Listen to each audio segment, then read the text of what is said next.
this discussion on COVID-19, historic places, and the heritage sector.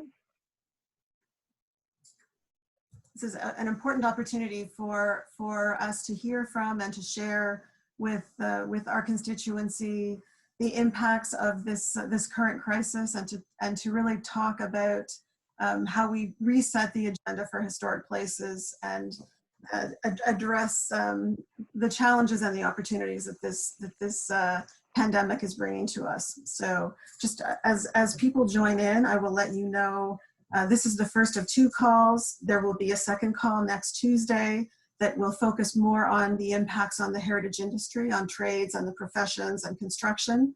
Today's call, we've suggested, will focus more on the issues facing the charitable part of the heritage sector.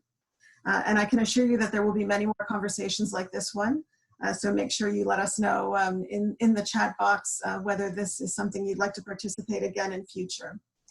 Just a bit of housekeeping: if you have any issues getting into the call or any issues with hearing or seeing, just send us a message in the Q&A box that you should see at the bottom of your screen.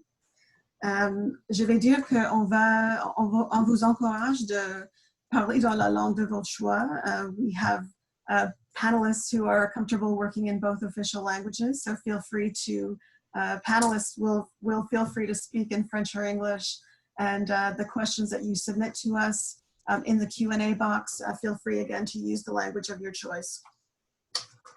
Obviously, as we approach this challenging time, the health and safety of Canadians is definitely top of mind, but I think we all know that there are important impacts already being felt on our sector, and we know the value that our sector, historic places, bring to Canada in the form of jobs and social cohesion, many benefits that are at risk. And not just that, but the disruption and the closures of sites, the layoffs, the potential lost revenue, the uncertainty for charities that are normally busy fundraising at this time of year and throughout the year.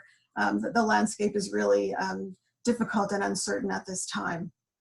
So we're thinking about museums, places of faith, arts and culture facilities, tourism sites, social enterprises and other institutions housed in historic buildings, cultural landscapes, all kinds of places that we're concerned about and want to talk and hear from you about today.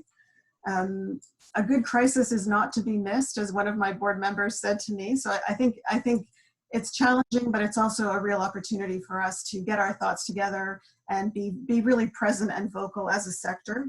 So with you today, we are basically resetting the agenda for historic places. And I think in addition to immediate measures, there's also a real opportunity for us to think about long-term change and how we fix our challenging business models and succeed as a sector.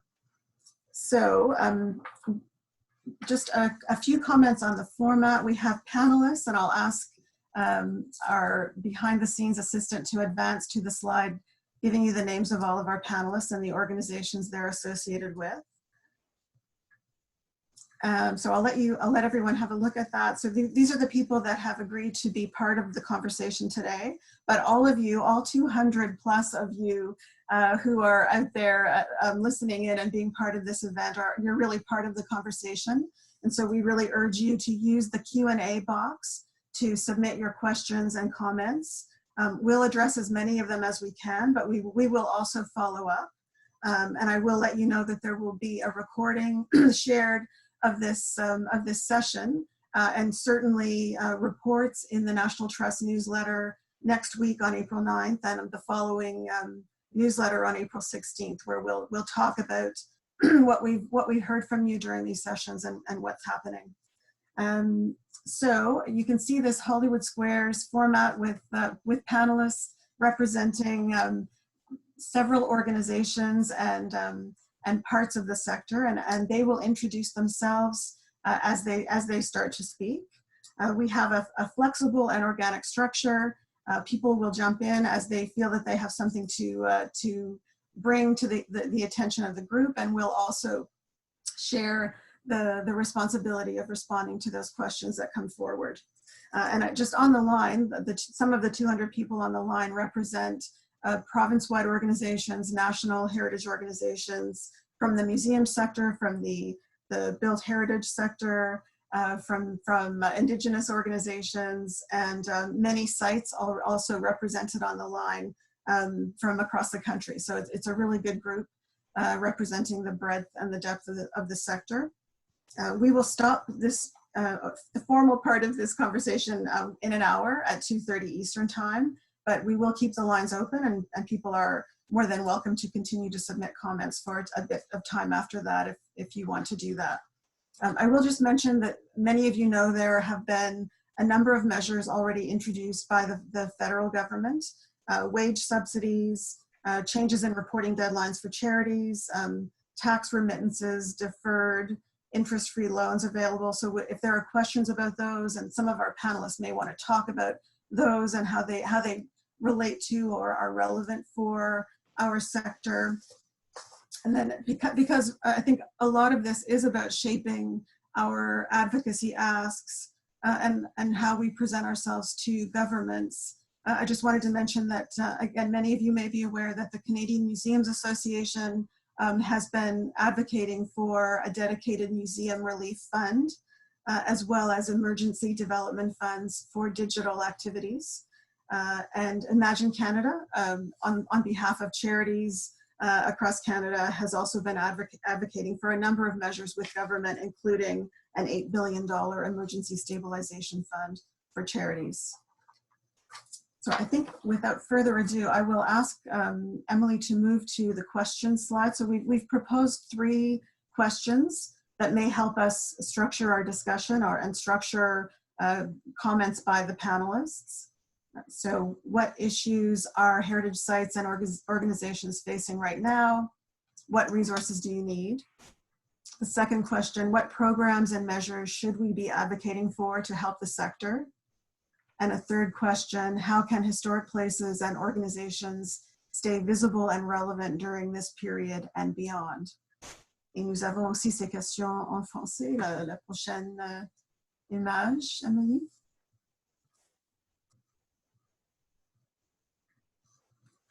Alors, ces 3 questions en français. Alors, axé sur les enjeux maintenant, les besoins maintenant, quels programmes et mesures sont nécessaires maintenant, et comment est-ce qu'on peut demeurer visible et pertinente pendant cette période. So I think I will just open it up now to any of the panelists who would like to jump in and comment on maybe focusing on that first question about the issues and the needs right now.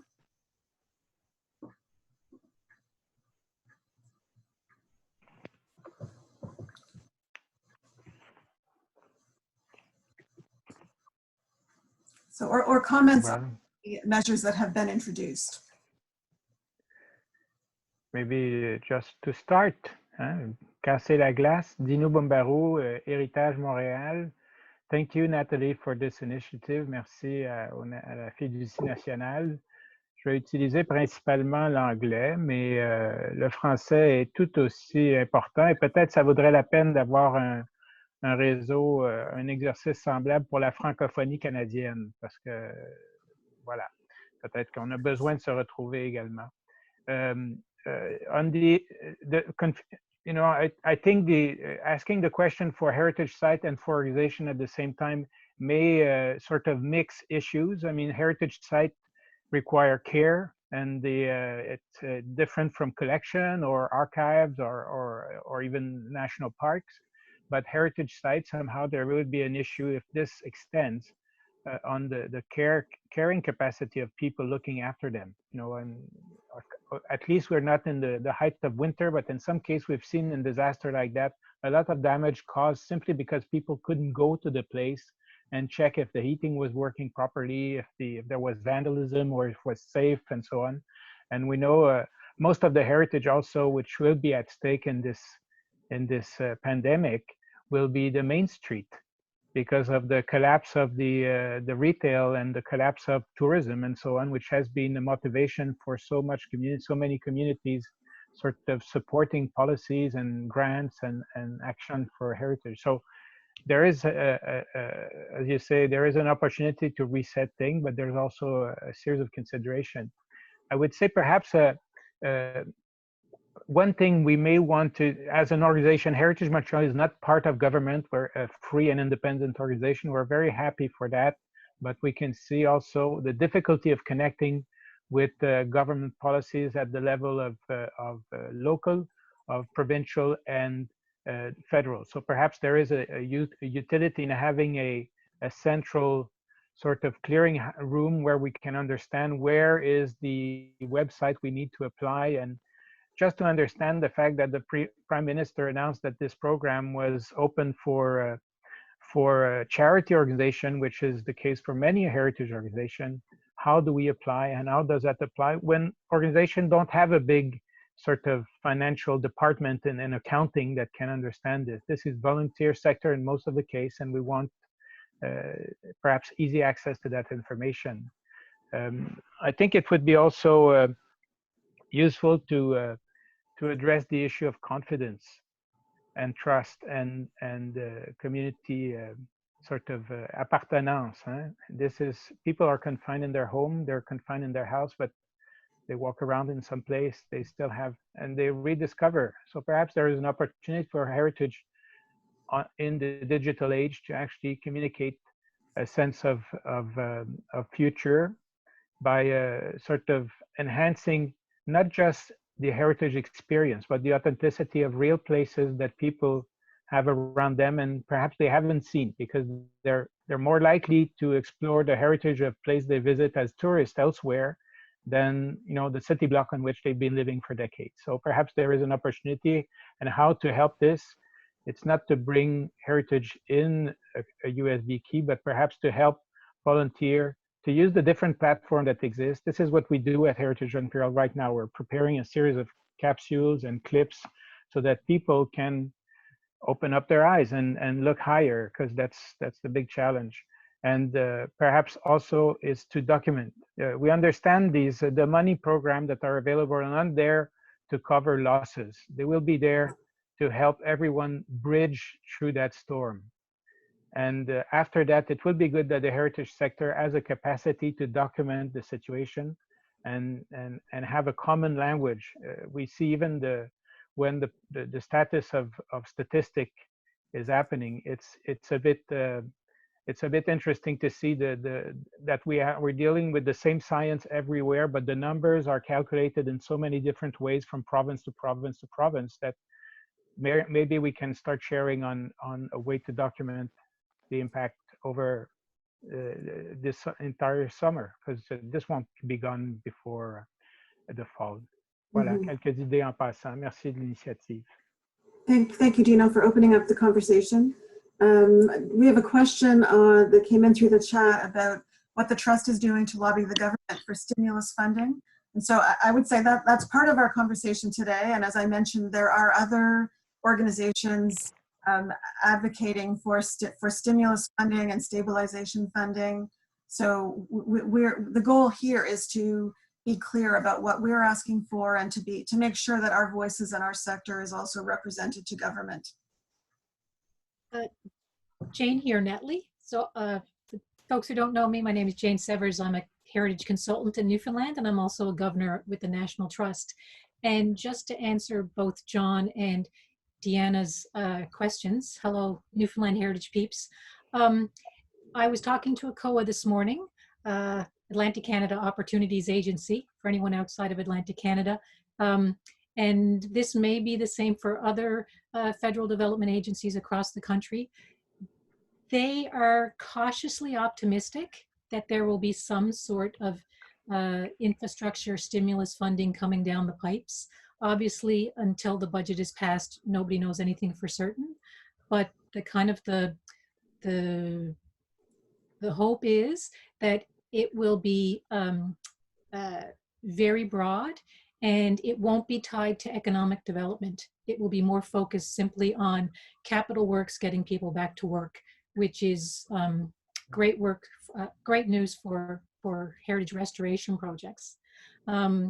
So I think that my advice to people is to start thinking about what you could do with that kind of money and work up your applications now, because when the funding is announced, there will be a flood. And I really don't think that the funding program, if it comes to fruition, it won't be directly related to heritage, but to community infrastructure in general. So you need to be ready, have all your ducks in a row, so that when the funding portal is opened, in May, June, whenever, you're good to go and you've got something in. That's very good advice. Thanks, Jane. Maybe I could just jump in now and maybe show my slide that I did, because I just wanted to share what's happening in Ontario. Maybe similar things are happening in other provinces, but certainly our current Minister of Heritage, Sport, Tourism and Culture Industries, Lisa MacLeod, has been quite proactive, and she announced a 10-point immediate action plan. She's had a couple of virtual town halls, and so you can see there's a number of things specifically devoted to hotels and so on, and sports, and people suffering from the Olympics cancellation and so on. I highlighted 4 of those that kind of vaguely or directly have some impact for heritage. A specific tourism development fund, now called the Tourism Development and Recovery Fund. The second one I want to talk about at more length, the online marketplace for all Ontarians to access concerts, art, digital gallery, and museum tours. And then there's some other ones about just ensuring that whatever funding museums and our organizations we're getting will like the kind of annual base funding will roll out really quickly this year, because I think there was a lot of concern about that. So there's a couple of things in her action plan that I think are of interest to us. Number one is that heritage isn't front and center in it, but there is an opportunity, I think, in number 2, which kind of pulls up some of the ideas that Dina was mentioning too. Like, I think there are some things we can take advantage of right now.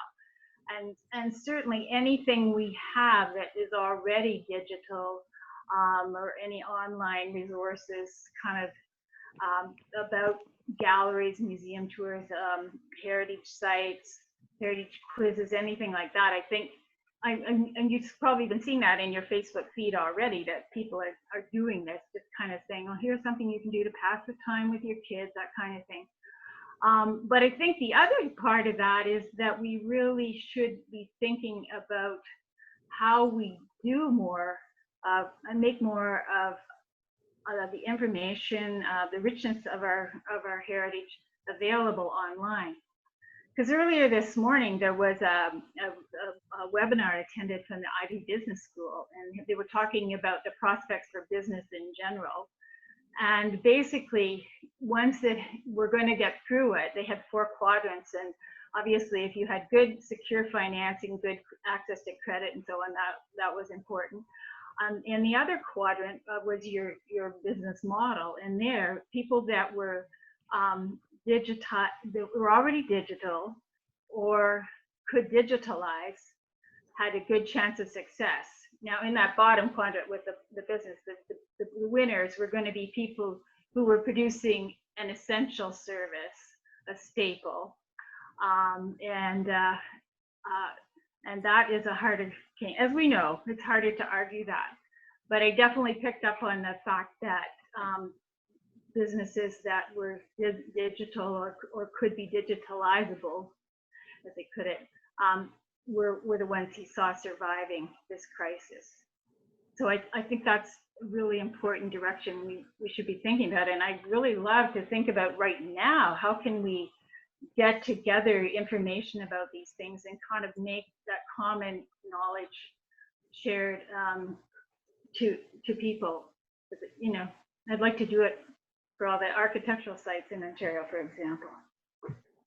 So. Oh, that's great, Kay.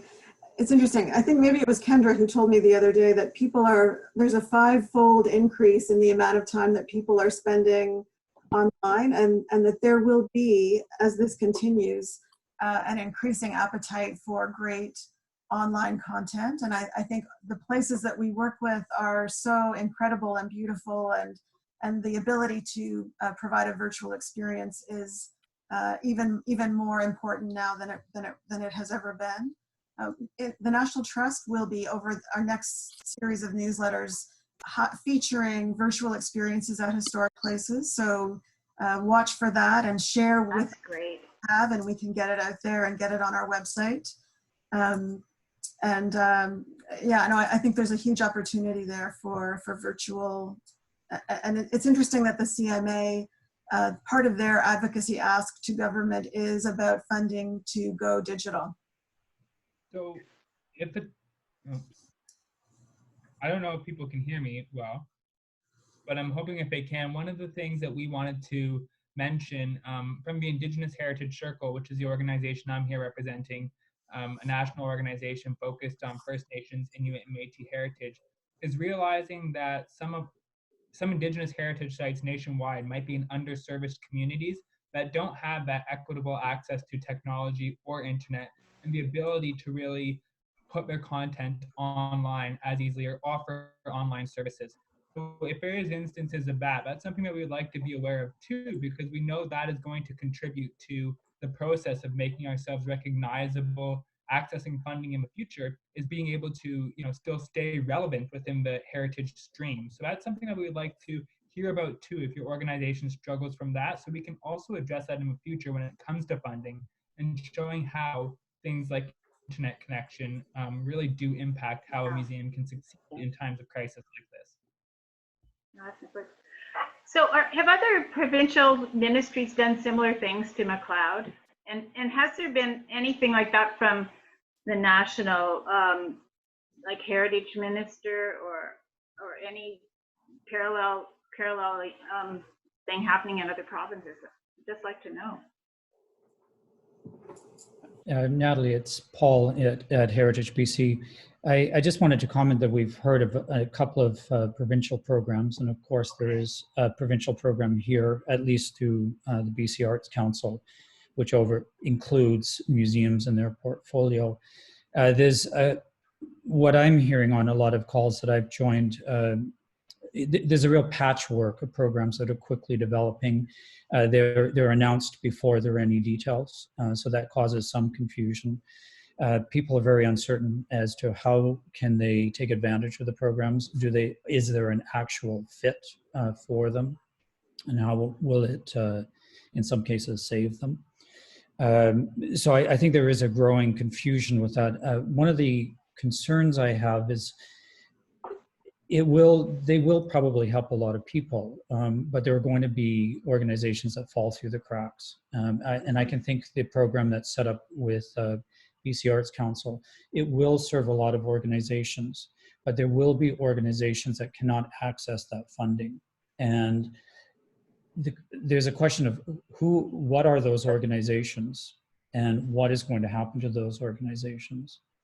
The other question that comes to mind is with some of these new programs, and we were mentioning earlier just before the call went live, with the new loan program that's coming out, not-for-profits are not typically organizations that take advantage of loans.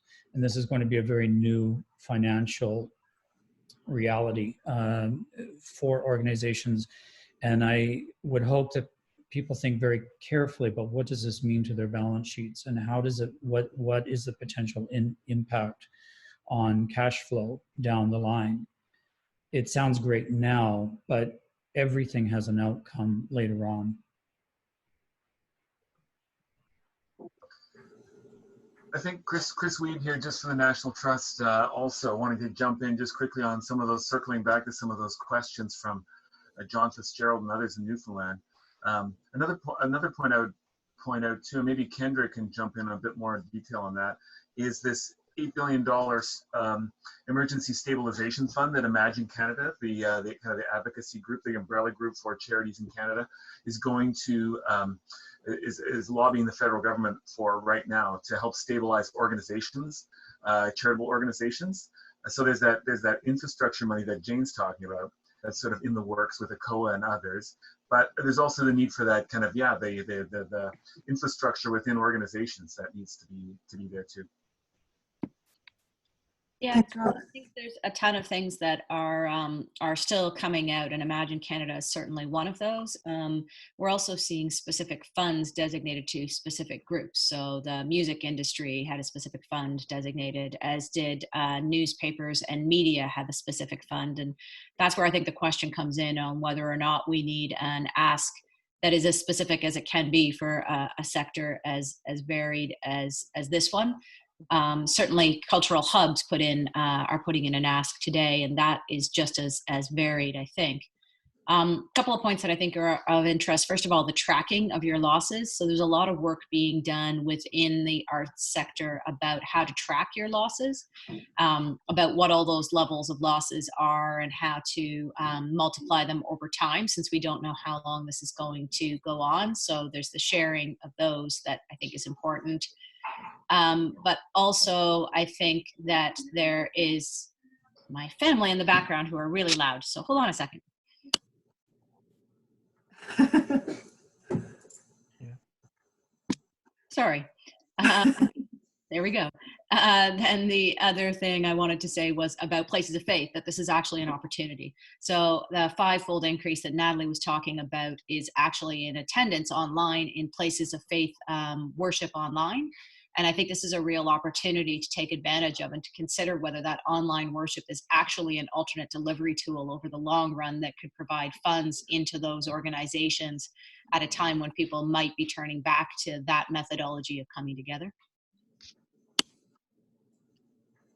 Thanks, Kendra. I wanted to just go back to Dinu's comment about the complexity of some of these wage subsidy programs and how do we all help each other understand what's possible. And so I will just say that the National Trust is committing to put that information, we're drilling down, understanding it for ourselves, and then we want to share what we've learned with others. And we've offered access to our accountant, who is, once we figured it out, is more than willing to, and we've already shared his phone number online. We'll make sure that we are as helpful as we can be to the sector.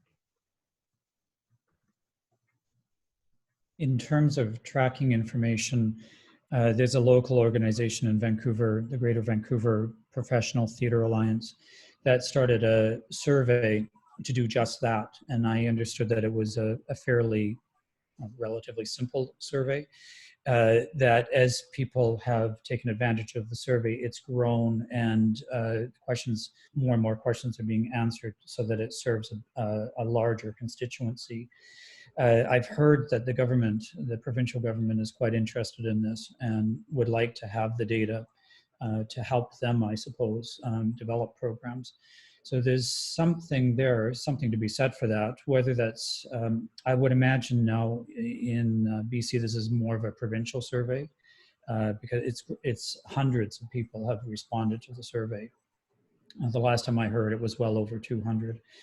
And I don't know if this is happening in other provinces, and I don't know if this should happen maybe nationally. Sorry. And from Dina, that CMA is collecting data on impacts from their members, but hoping to have that happen provincially.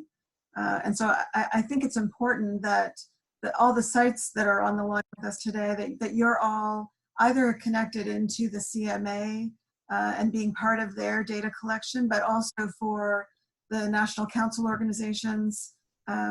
Maybe Ingrid, if you could weigh in on how what you're hearing from the sites and the organizations in your province, and how can we roll that out as a national picture. Well, thanks, Natalie. It's Ingrid Kazikoff with Heritage Saskatchewan. I think one point I just wanted to add to here is that definitely I think some sort of a tracking system is absolutely necessary, and I echo the thoughts of under one of the Q&As that I think we need to look at in some respects. I think it was somebody from ICOMOS that mentioned we may be needing bailouts, not necessarily loans, because it becomes very difficult for organizations to pay back those loans at the best of times, and it's the business we're in. But I think one thing that I know that we've participated in here in Saskatchewan, and it goes back to the work that Imagine Canada is doing, and I know happening in Ontario as well. The Ontario Network of Nonprofits has been putting out surveys, and so I'm part of the Saskatchewan Nonprofit Partnership, and so I think it's important to partner with other organizations that are doing some of this work and perhaps trying to get some of our questions on their agendas. The danger is the multitude of surveys that could be coming out over the next while, and trying to sort of perhaps partner with other organizations that are doing some of that work. And I think here in Saskatchewan too, we're hearing even simple basic things like whether or not from people are concerned if they're running seasonal operations, basic concerns about whether or not they're even going to be able to open.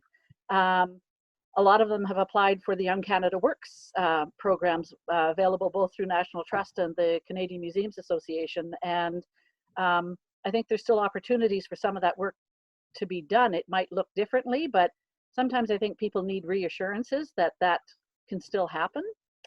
And they need reassurances, I'm hearing this in this province too, from their funders that, you know, if you're funded by particular organizations, that perhaps the deadlines for some of the expectations might be extended, or that the work that you had initially set out to do might change. And people are concerned about that. But even just the basic fundamental, are we going to be able to open, is something that none of us can really answer. And so those are concerns. And I'm hearing too, personally, even from my own organization, the growing anxieties amongst people that are employed in the sector, and their own well-being. So resources, mental health resources, are going to be critical as we move forward. One of the things that I just want to hop in and add here, based on discussions about wage subsidies, for example, is that I also think it'd be good for organizations to think about the cultural events that we might host at our institutions or at our sites, but don't necessarily affect our bottom line economically. So vendors, craft peoples, the bigger effect that community vendors might have for events that we host. I think it's important, even in a general sense, to maybe discuss or collect those numbers so we can help promote them in a way in our asks or in our requests and our tracking. Because I know that for some people, a site or a landscape have their own economic concerns, but they might also be an attraction that helps other economies within their communities. So that kind of information is something that we can also consider and look at as now, because it also shows the relevance that these heritage places have to the broader community. And it can help us in the end too by showing how necessary it is to provide that bailout instead of a loan, because we do have a ripple effect economically. It's not just our bottom line that we need to consider here. No, absolutely. And once again, we've been caught flat-footed without really good data about the benefits of the sector. Yes. Has gotten started slowly with some involvement of Parks Canada, but we really need to push hard for that to continue. Yeah, I'd just like to say that, and I forgot to introduce myself before, KLJ from Architectural Conservancy Ontario, but certainly in Ontario, I mean, I think tracking our losses is important, but I think much more as Natalie just said, we should be figuring out what is our economic contribution of this sector. Because certainly in Ontario, that is so important. And I feel if the minister knew the economic contribution of heritage, that we would get mentioned more in her thing. Because she loves pointing out that her ministry collectively, heritage, culture, sport, and tourism, is $71 billion contribution to the Ontario GDP. But as we found out at the Ontario Heritage Conference last May, it's really hard to quantify what the contribution of the heritage sector is to the gross domestic product, because there is something when you look at the GDP, and you can break it down by province or for the country as a whole, for libraries and museums, but it turns out that's only privately owned libraries and museums. And so all the publicly owned sites are included under the government sector. So there's no easy way to do that. And I think we've never really done that. But if even tracking our losses may help us to do that. But I feel like that would be such an important thing, if we can turn that tracking losses into the tool that measures our economic contribution generally. That would really help us for the future. It's taking advantage of the crisis, if you like. Mm-hmm. And to follow up on that, here in Newfoundland and Labrador, organizations have been asked to compile that information for government. And so while I think it's unlikely that government will then turn that information over to sector organizations, I think that there is a chance for heritage organizations, at least here, to kind of crowdsource, to give ourselves, you know, to see if we have permission to share that information, and to perhaps have, you know, work with a university or with a sector association, whatever, to compile that into kind of usable figures that we can use for advocacy, we can share with the trust or whatever. So I think that we need to be proactive about that. We've prepared that information for our own use, but I think if we work collectively, we can, you know, send a stronger message. It would be really good to know how you collected that, like what questions you asked and so on, because I think that's gonna be critical. Because the consultant who spoke at the conference, Kerry Hill, he had some ideas about it. You know, what kinds of things to look at, but again, I think we could crowdsource a lot of that if we kind of agreed that we're all going to ask the same question. I think the National Council's working group on data has got a new boost. That's fantastic. Sounds good. Anything more? That first question, issues. Are there any issues we haven't got on our list? Not that we're going to solve them today, but just any other comments coming through on the chat, in the Q&A rather? Natalie, one thing I'm going to touch on, I read a comment from Wendy Fitch. We can't just fall back on the economics. We need to look at the community wellness impacts. And I know we have been discussing this in detail, but just to again, think about the different impacts that our community has, and from an Indigenous perspective especially. We think it's important for organizations to think just from a health and safety risk as well, the impact of elders, knowledge keepers who are sharing this information within their communities. They might be at risk as well. And how is that knowledge dissemination aspect being hurt through this COVID-19 crisis, not just the bottom line financially as well, but that important community knowledge that's being passed on? How is that aspect being lost this season, especially knowledge that's shared on the land and in the landscape? How are we losing that this season, and what can we do to potentially address that? I know one thought that came out of BC recently is grants, a renewed push for grants to capture knowledge from elders, knowledge keepers, to use in the future. But we would like to consider those discussions as well.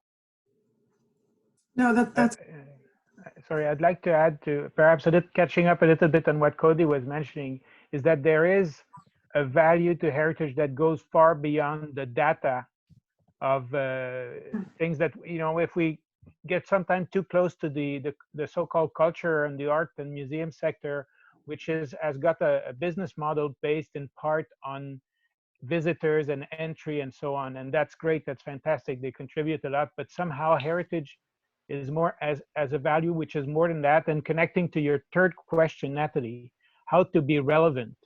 You know, is the heritage sector the equivalent of, I don't know, an accessory to life manufacturing sector?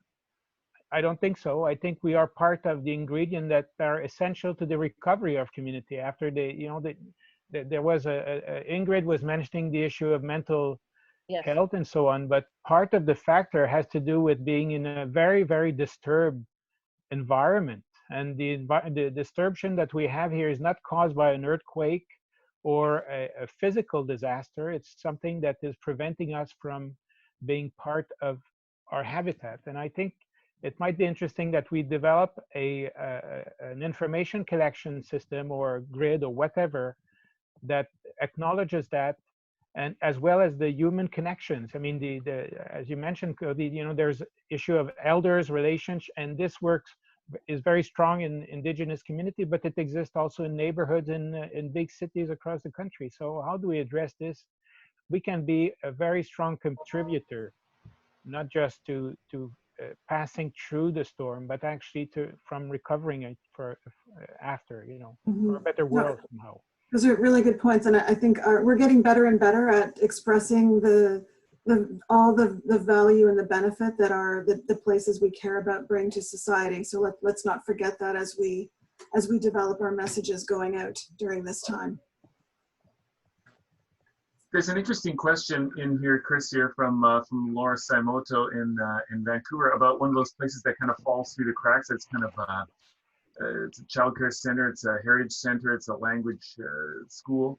I guess she's asking about, you know, property tax relief at the municipal level. And I don't know whether, Kendra, in terms of your ask around cultural hubs, if there's been any discussion around that, the whole kind of property taxes side of things. I guess for social enterprises, I guess they wouldn't be charitable, they'd be paying tax.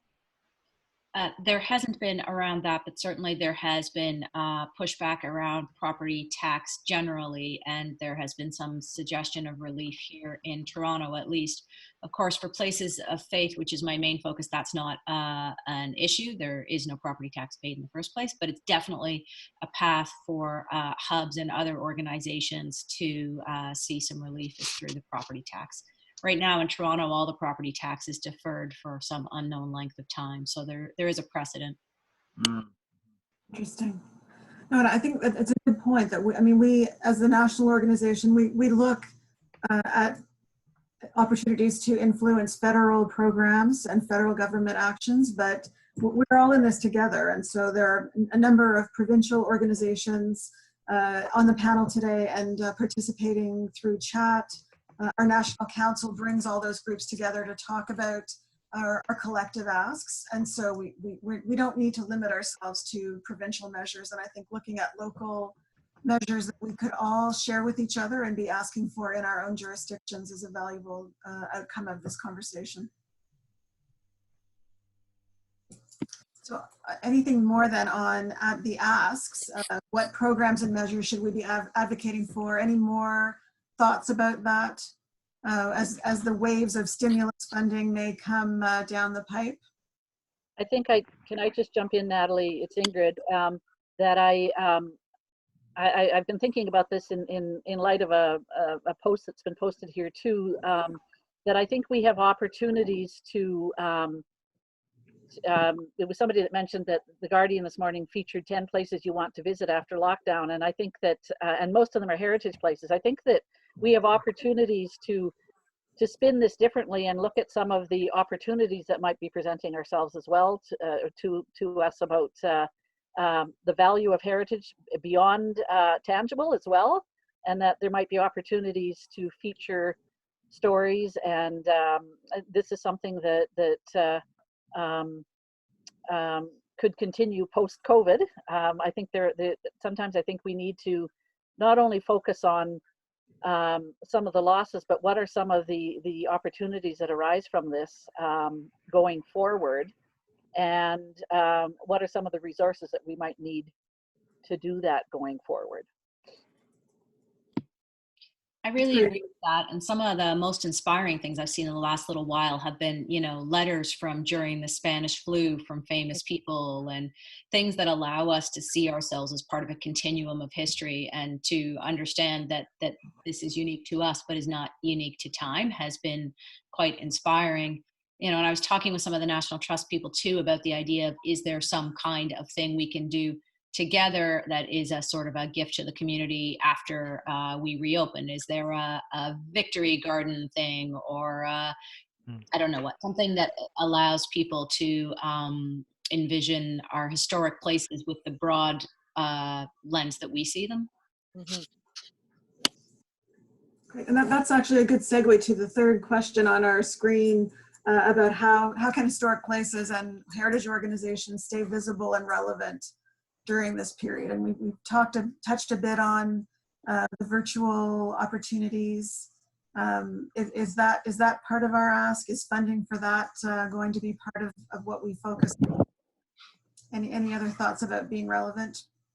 I, just to be the devil's advocate, I would argue caution against jumping into creating virtual programming if it's not something that you already do now. Before we came on, we were chatting a bit about the importance of long-term planning, particularly for seasonal organizations, because if we don't have a summer season, the revenue stream for a great deal of heritage organizations across the country is going to be pretty much decimated for a full year. And so I think we have to be thinking not about what we do today, but also what is this going to look like for our organization 6 months or a year down the road. And so, yes, engage, your family of supporters any way you can, but recognize that maybe now is not the time to commit resources to something brand new if it's going to put you in trouble later on down the road. One that I think, in coming from Jane's comment, is there's also the fact that digital content, it's not a money-making venture 99% of the time, but a lot of our sites rely very much on education programming, classrooms who are coming to visit. Summer season aside, we've lost now that classroom programming, students who are coming for the rest of the year. And there's always the option of, as part of our ask, saying, we can still develop this programming in a new format. We can offer it lesson plans that teachers can use and send to their students digitally. We would like repayment for that. We would like, institutions or boards of education to, get those lessons planned from us that we've developed as a way to subsidize some of our lost income from that stream. But Cody, I think we could digitize. I think we could charge money for some of these events. People attend online concerts. I've gone to online lectures that I paid for. I think that that's something we could think about doing in the future. Right. I'd like to support what Cody is saying. I think education, it's a highly valued aspect of what we can do. Sure. And I was on a call recently, and it was more in the art sector, but it's still relevant. There's a feeling that there's going to be a lot of content coming online soon as people are preparing plays and virtual tours and such. And the competition is going to be stiff when already major organizations have already come online with free subscriptions. They have very glitzy virtual tours all prepared. There's not likely to be much money. It's certainly going to be more expense heavy than it will be revenue generating. Right now, the schools, I'm sure this is the same everywhere, the school districts and the school systems are trying to figure out what to do. And they're going to be looking for good content. A lot of, for example, museums already have good educational materials. So why not develop them for online delivery? I can echo that. In Saskatchewan, just an example from my own organization. We are the ones that run the provincial the Heritage Fairs program in the province. And we ended up with a little bit of a dilemma here because not only were we facing a potential teacher strike prior to the COVID outbreak, but now the COVID outbreak. And so we have turned our entire fairs program for this year to a virtual format. But we're looking, and I'm interested in Cody's, we too are trying to find out how we can continue this into the future, but not replace our entire fairs program virtually, but it's something to be a resource right now as teachers are trying to come up with lesson plans and you name it for people. But this is one of the options that is gathering support here. But I too am interested in how we reach communities in the north and what are the restrictions, and internet is definitely one of them. So I'd be interested in knowing, where those restrictions are, the challenges there, and how we can accommodate that going forward. In the meantime, us moving to this virtual fair has, in some respects, highlighted our organization further afield within the, it's still in the province of Saskatchewan, but we've had more media pick up on this particular initiative than we've ever had. So it's been interesting. No, that's a good point, Paul. That, I mean, but I think that's a challenge we've always faced. Like, we believe in the educational value so much of what we do that sometimes we feel, oh, we don't want to put any barrier. We don't want to charge even $2, you know. But then that can work against us by people not valuing us as much as other things. So it's new territory, but you know, it's a crisis, so we can respond. You know, we can be creative. Right.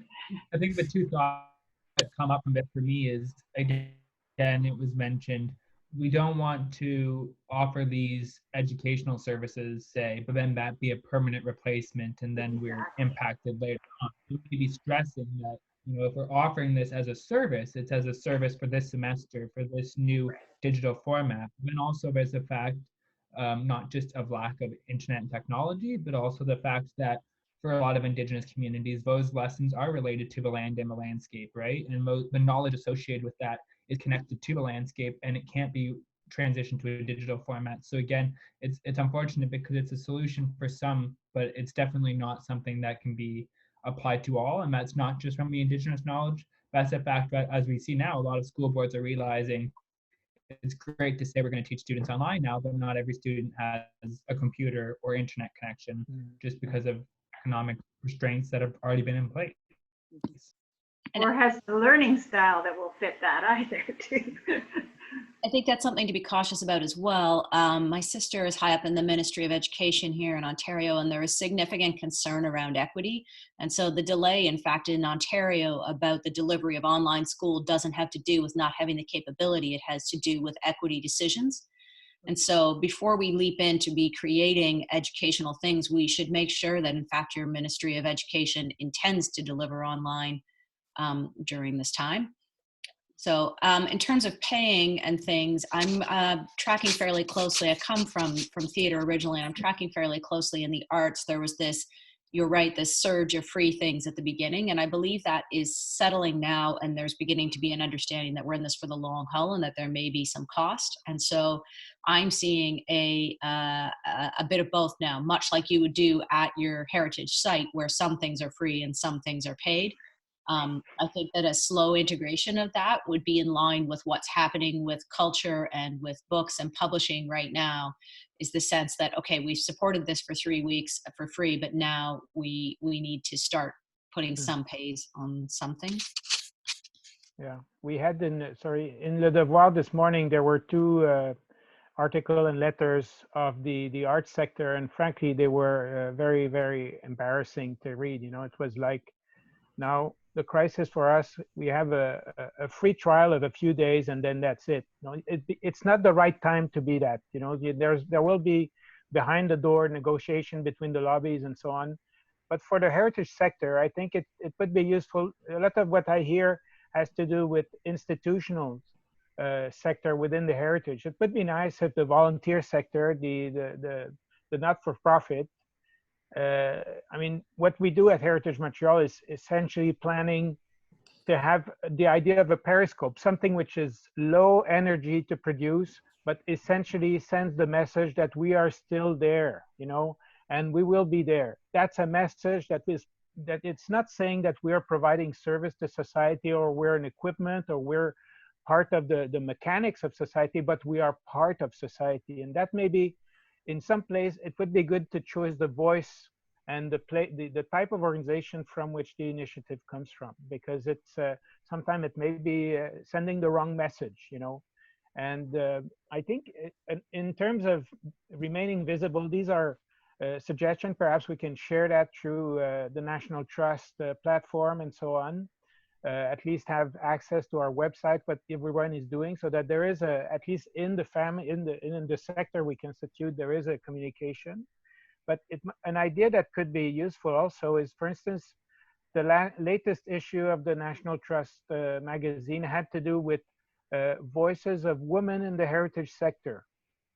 And it might be good to revisit these strong people, these strong women, and ask them their message in the current crisis. You know, these are leaders that have been acclaimed. They've been, you know, from east to north to west to center. And it might be an idea to actually circulate short capsule with these people. It's easy to do now with technology, and that might be a message of confidence to our colleagues and friends, but also a general message to the public.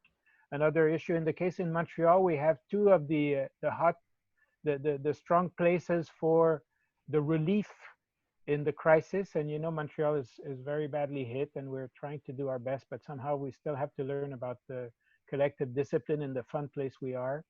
But are the Hôtel Dieu and the Royal Victoria Hospital. And these are great monuments in the city.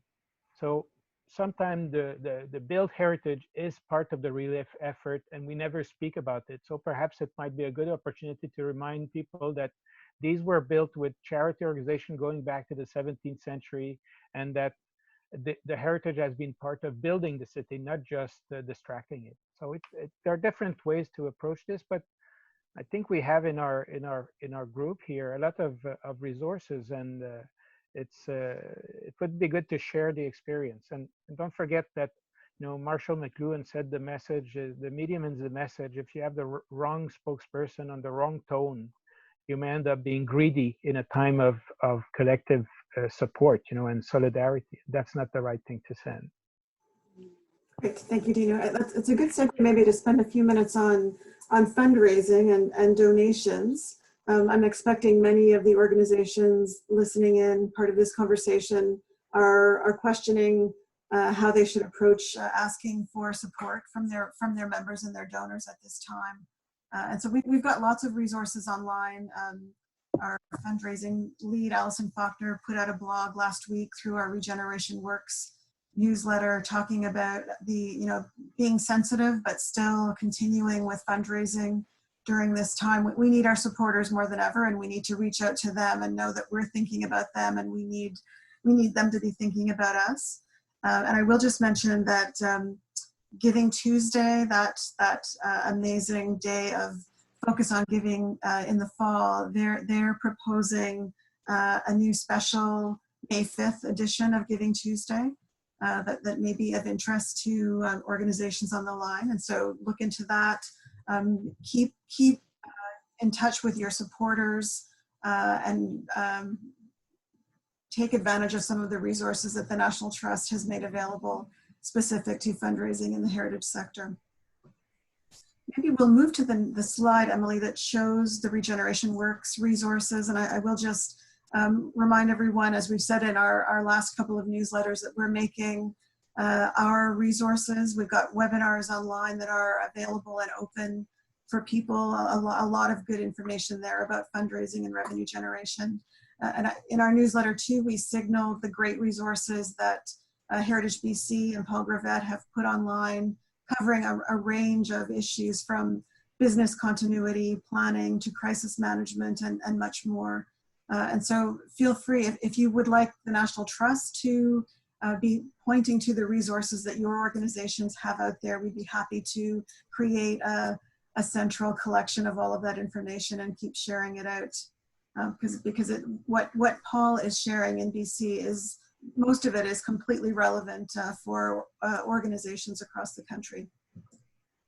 So I think we'll start to wrap up a bit. I want to sincerely thank the panelists for being part of this conversation, for sharing their insights with everyone, all 200 of us here being part of this conversation, and for the amazing conversation that I've been barely able to keep up with on the side of my screen coming in through the Q&A. So lots of great information. We promise to process this and synthesize it and share it out with you, as I said, over our next couple of newsletters. I wanted to respond. There are lots of questions about how the wage subsidy works, how the 30% will be calculated. As we get clarity and understanding on that, we'll be putting that information up on our website and getting it out in our newsletters. We have talked about the possibility of doing something like this every 2 weeks. So just opening up the Zoom platform, and whoever is available and interested and has information to share, just to keep this conversation going on a regular basis. So maybe if you're on the line now, send us a note through the Q&A or the chat function to let us know if that would interest you, and we can certainly make that happen. Is there anything else, National Trust colleagues, I should be saying before we wrap up? Aside from thanks very much, and you'll be hearing from us. Watch our news. Natalie, I just wanted to jump in, Chris here, just to remind people that there has been a lot of rich discussion on the Q&A and chat features, and that'll be rolled up, that'll be pulled off and sent around to all participants. So we won't lose that great material. So thanks so much for contributing in that way. And the recording of this this whole session will be shared out to everyone who registered as well. Good. Thank you very much, everyone. And we're happy to just stay here and chat a bit longer if there's an interest in doing that.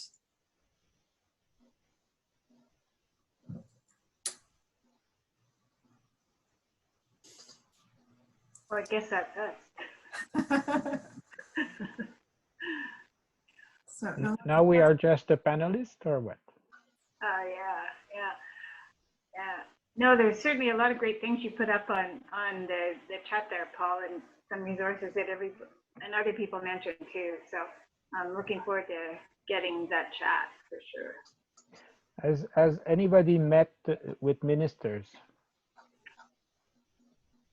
I'm not talking of place of worship here. Oh,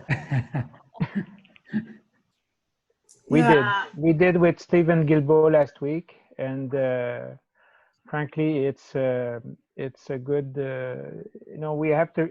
They are in shock, but they're working out. So we're quite lucky somehow, and it's not just a partisan statement. Is that any government in that situation would be in hard boiling water, but it's important that we somehow have a bit of a strategic approach on this, because otherwise we can just be yet another line on the Excel table. And I think we have a capacity to contribute more. The situation in Canada is that we have a rather urbanized society. So how do we address the issue of metropolitan area, not just province and federal government? Yesterday the premier had to cut out a rumor that they would be closing off Montreal. And they say we can't close the situation because the bridge are not between two provinces. The bridge are within a community. And so that level could be interesting. I don't know how it happens in Calgary. In Vancouver, we see the situation and so on. So it will help us reflect on something else that is beyond the, and of course, the rural community. I see Jane Ross mentioning that. It's very true, but somehow perhaps have a reading of the geography rather than the history of the country, and that will perhaps help us participate in the reading of the future somehow. Dinu mentions the working together, and that is a bit of a concern. We all rushed out the gate pretty quickly, doing everything we could think of. But now there's so much happening. There are so many different surveys out there and so many different programs. And it concerns me a little bit that it becomes a bit overwhelming for a lot of people. It's hard to keep track of what's going on and what's relevant and applicable. But also at the end of all of this, we heard a number of comments about, basically analyzing the information that we collect. But are all the questions the same? Can they be? Are they relatable to one another? Can we actually analyze this information, even if we, assuming we can get our hands on it? I'm not sure why we couldn't, but and then once again, is who is falling through the cracks? Yes, yeah, no, it's confusing because our sector is so complex and multi-faceted. Some of us are connected to CMA, and there are asks being developed in that context. But yeah, no, we do. In Quebec, the Quebec is organized around 16, 17 regions, and each one has got a Conseil Régional de la Culture. In the case of Montreal, it's called Culture Montréal, and every week, twice a week, the executive director of these council have a teleconf, and they coordinate very much. And they have each region has developed a questionnaire for the members of that regional cultural council. And so as to understand the situation, not just the data, but the situation. So there's a series of questions that are very data driven, but there are others that are, you know, what is the confidence? I mean, each one have developed their own questionnaire. And I think it would be useful perhaps to reflect how the network of the National Trust throughout Canada can help develop a reading.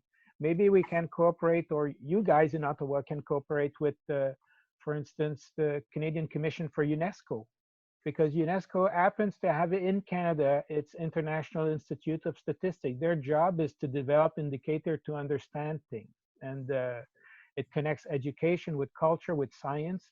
Education, culture, and science, isn't that the issue with that crisis also? I mean, it's part of it. Mm-hmm. So contrary to other disaster that will have traditionally focused on you know, heavy infrastructure program to repair things after the disaster, now we have to reassure society, rebuild something else. And so perhaps we can contribute with these people, and it's a good opportunity. I don't know how the Canadian Commission for UNESCO connects with the heritage sector. We know that in Quebec we say la culture comprend-elle le patrimoine, and there are different meanings to the word comprendre here. But maybe there's an opportunity. The Canada Council has developed a series of vision. They've accelerated their program. They're also a national organization with a network across the country, and it might be good to connect with them as well. I mean, the CMA is useful, but we have a bigger family than we think. Yes. You know, it's interesting. I had a call yesterday with the head of Historica Canada and the CMA, the Canadian Museums Association, and we lost her at the last minute, Janet Walker from Canada's History Society. So that we four organizations plus the Canadian Commission for UNESCO potentially become a sort of a green budget coalition for the heritage sector, like bringing a group of organizations together and supporting each other's positions and developing kind of shared asks together. I think that's the next wave, really, and maybe something like this makes that seem more essential and more possible. I will just remind panelists, everyone else, there may be still 100 or more people listening in, so we're not here in this room. You mentioned the National Trust Working Group on Data. I mean, could they start to think about this? I didn't know there was such a thing, but I'm happy to hear that. You know, like when we're talking about the same questions and that kind of thing. Mm-hmm. Well, so Parks Canada has kind of taken the lead of that work. Okay. And the National Council members who were interested, your names have been given to the Parks Canada folks, but I think their attention has been turned to what the federal mandate letters say, that the federal government will focus on getting legislation for historic places. Yeah. And I guess one of my questions is whether that may not show up in what we're telling government is the most important thing for them to be thinking about right now, unless we can. No, it's two separate things. But I think that as Paul and other people have pointed out, you know, there are all these questionnaires going around, you know, so we can start to see if there are some of that. It's a longer term strategy for sure, but I think it's something that as the data is being collected, if we can roll any of it into a common collection, that's great. It was Christophe Rivet from Mickey Mouse Canada. One of his comments was about identifying what we need right now versus what we need long term, and teasing those two things apart, I think, is something we have to do. Mm-hmm. I think that those are really great points. I think like about the data, and there's been a lot of work looking at the data and how challenging it is to calculate, just because historic places are quite different and there's such a diversity of you know, of them, and then trying to capture their impact outside of more kind of purely economic ones about job creation, etc. But I think we need to come up with some solid data quickly, and instead of looking for the perfect data. And so we need to be more sprightly with that. I also think Dinu's point about what this crisis is really showing up is the need for that connectivity again. And I mean, there was a group, the Canadian Conference for the Arts, that sort of brought together, you know, performing arts and kind of more static arts around museums and historic places under one tent. And I think we totally need that again. And I think you know, it's these kind of situations where you miss the fact that there isn't that kind of shared kind of interaction and those kind of systems of connection. So I think that's that would certainly be a hope of mine, is that it's hard to look for silver linings, but what can we learn? What can we benefit from the situation? And better collaborations certainly could be one of them. I agree. I wanted to mention, some of you on the screen here were involved in the audience development work that we did last week, part of the beginning of a project that I think, speaking of relevance, I think is more important than ever, that work, and I'm anxious to see the recommendations coming out of that first discussion. In terms of advocacy work, and I know that the Trust is in touch with Imagine Canada, but I mean, there's huge numbers in kind of working with the nonprofit sector in general, because you know, just the majority of heritage organizations are in fact nonprofits or registered charities. And if you're a nonprofit, it doesn't matter what you do, you know, you share a lot of concerns. And I think that in terms of advocacy for organizational supports, it makes more sense to join in with the nonprofit sector than to pitch them as heritage only concerns. I would agree with that, and that's exactly what we are doing. And I'm not too sure how many provinces actually have some sort of an organized nonprofit network. I know that Ontario does, Nova Scotia does, Alberta does, Saskatchewan. I think everyone does. Yeah. So it's a matter of connecting in there, starting there. Good idea. Mm-hmm. So at the provincial level, are the provincial organizations on the panel, are you advocating at the provincial level with particular asks, or you're doing it in the context of a nonprofit network?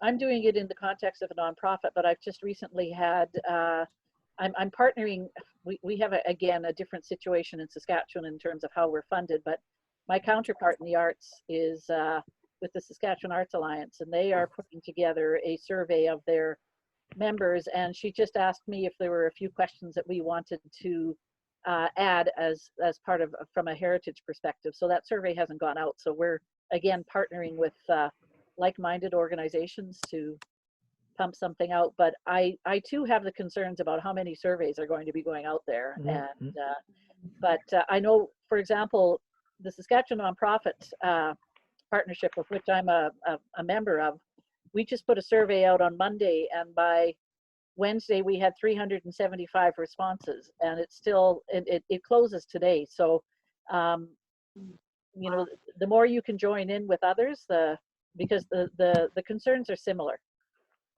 So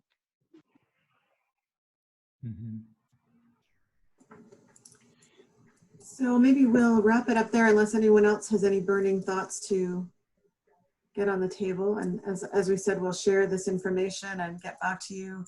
I have to say, we haven't really thought through, like normally we would put something together in collaboration with our provincial partner organizations.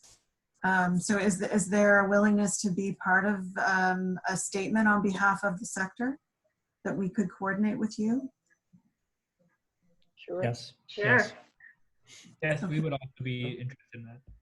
Okay, so feel free to just start sending in your thoughts, and we'll comb through what we heard today and get busy putting that together.